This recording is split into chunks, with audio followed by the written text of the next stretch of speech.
And that gives structure to the concrete. Bone. What do you think about the bone in your body? Tough? Not tough? Tough. Tough. All right. Look at these structures. Look at that. Bone is going to be a network of collagen fibers with hydroxyapatite, the concrete, laid over top of it. Collagen.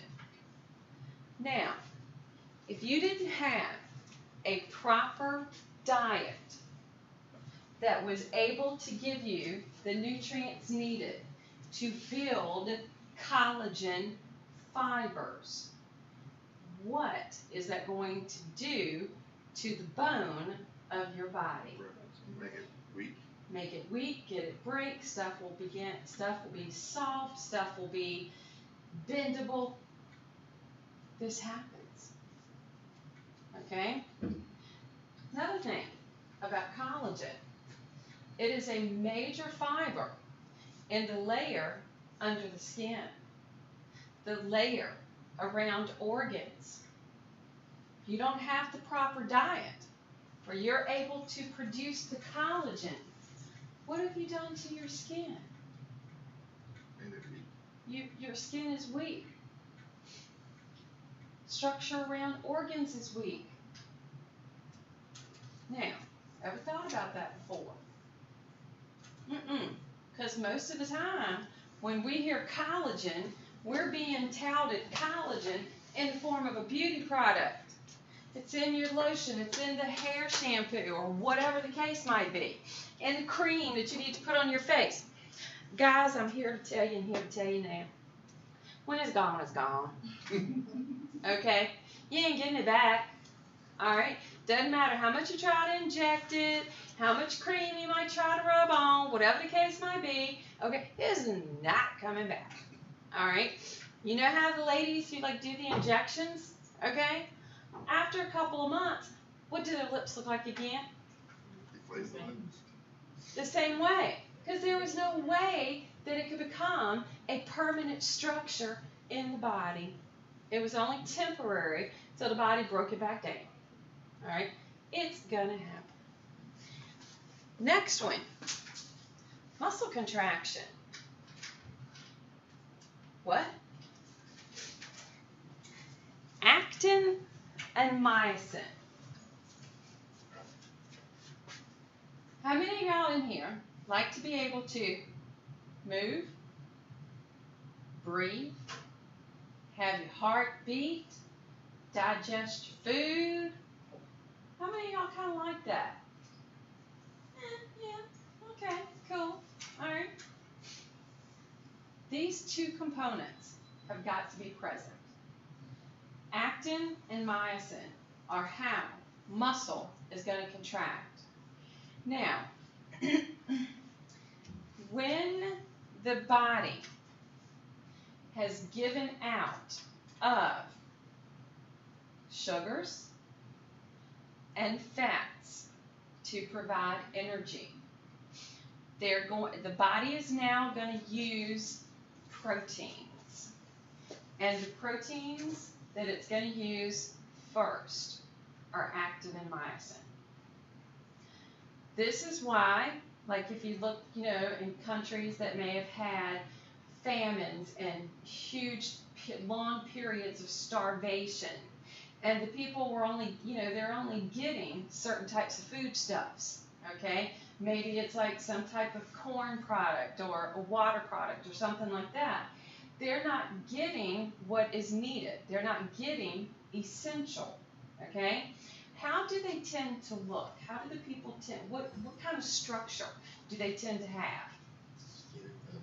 They are skin and bones, with their belly very distended, okay? And that's from ascites. That's a buildup of the fluid in the abdomen. Now, their skin and bones, because all of their muscle has been broken down for energy. And it's not something you gain back. We need proteins to make the hemoglobin. We need it for ions. Are you getting my drift now about having essentials? Okay, how important the diet is? They tell us that we have recommended amounts for the foodstuffs. We should have about 60% be the carbs, 30% fats, 10% proteins. I would love it if I could eat 60% carbs per day. Just saying, okay? But I know that I can't. All right? Now, if I were to seriously cut the carbs from my diet, it's going to pull from the fat stores that I have. I've now placed myself on a diet. Which all y'all know, I'm doing the freestyle. Woo, free. Okay? Now, that's because I want to make sure that I'm still giving my body what it needs, but I wanted it pulling it from the fat cells. But that's all it'll do. Here's the lovely little thing about fat cells. Just in case y'all didn't know. Okay, I'll fill you in. Fat cells. Pretty much the amount you're going to have gets determined roughly around puberty. All right? Fat cells duplicate, and you can pull the stuff out of them and flatten them. They don't die. I don't like fat cells. All right? They're very good. I mean, you need them for cushion and stuff like that. Okay? But I do wish that, like, when you pulled all the stuff out of them, they would die. There's a couple of ways now to kill them. How can we kill them? Lipo something. You can lipo them, which I'll never do, because I know what happens with lipo. Okay? Oh, that little cryo thing. Yeah. Okay, that little cryo thing, when it came out, all right, I went and checked it out. It's like, oh, let me just kind of check this out, see what's happening. I had one question, one, that nobody, even to this point in time, can answer for me. Mainly because I know how the body works, okay? You go, you read up on it, read up on the procedure. They tell you, oh yeah, come on, we can do that. We can flatten that little bulge or whatever the case might be. And you'll just simply urinate out the dead fat cells. Because your immune system is going to suction them up and filter it out, and you're just going to excrete them out the body. Really? Okay, I've got a question for you. I know, based on the physiology of the body, that in and around tissues of the body, which means at the cellular level, the immune system can only, at the most, absorb 10% of the waste. Tell me what's happening to the other 90% of them cells you kill. They got to go somewhere. Does that mean they're going back into my circulatory system and circulating around? Nobody to this day can answer my question. Think about it. So I recommended amounts. They tell us, okay, we should eat this much, this much, this much. If we do, we should be giving the body what it needs to function at a pretty good level. And it's going to also tell us that in addition to those really huge foodstuffs, the ones that we need in very small quantities, okay, it's going to tell us how much of those we need. Now, we're going to see that in these trace amount materials. Vitamins, minerals. Did you know there's a difference? Yeah. There is a difference between the vitamins and the minerals. With a vitamin, this is going to be something that is pretty much, for the most part, going to be carbon-based. All right? Going to be considered organic.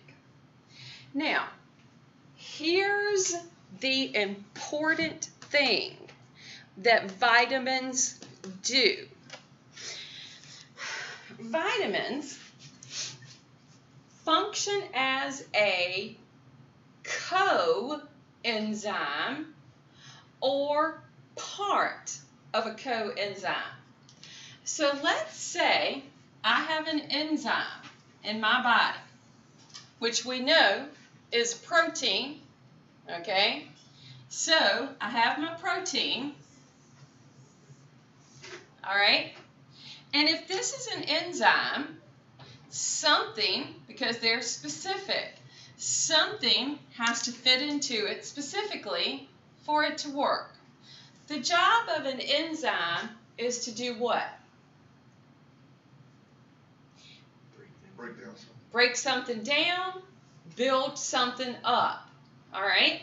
So if a substance comes along and it can fit into this enzyme, it'll take it and break it down or build it up. Does that make sense? Now, in order for this enzyme to function correctly, I'm going to need, most likely, I'm going to need a vitamin. Because if that vitamin attaches to the enzyme like it's supposed to, this enzyme will function usually very well and break down or build up whatever it needs to do at really good rates. We only need vitamins in small amounts. For example, you go to the drugstore and you're looking down the vitamin aisle and you say, oh, I'm feeling kind of stuffy and, feel like I got a cold coming on. I'm going to pick me up some vitamin C. What kind of dosage amounts do we see? I might see 200 milligrams. I might see 500 milligrams. And people have this idea, because then I might see something like 1,000 milligrams. Can you imagine how much vitamin C you're putting into your body? Your body will in no way absorb that vitamin C. No way. It can't. It's not. It won't. You simply took a huge dose of something to make you have that soft, warm, fuzzy feeling, going, oh, it's going to make me feel better. Yeah. Okay. No. All right? You just gave yourself expensive urine. Or, in the case of vitamin C, it can make you go poop. So, you've just made it expensive defecation. I mean, it's, just think about it. We really need them in minute quantities. Once again, we have some that the only way to get them is in our diet. Due to the foodstuffs we have now, usually need to look at taking a supplement of some sort. Now, in the body, once we put certain substances in the body can take them and build them into something. When the body does that, it'll be a provitamin. we classify vitamins as either being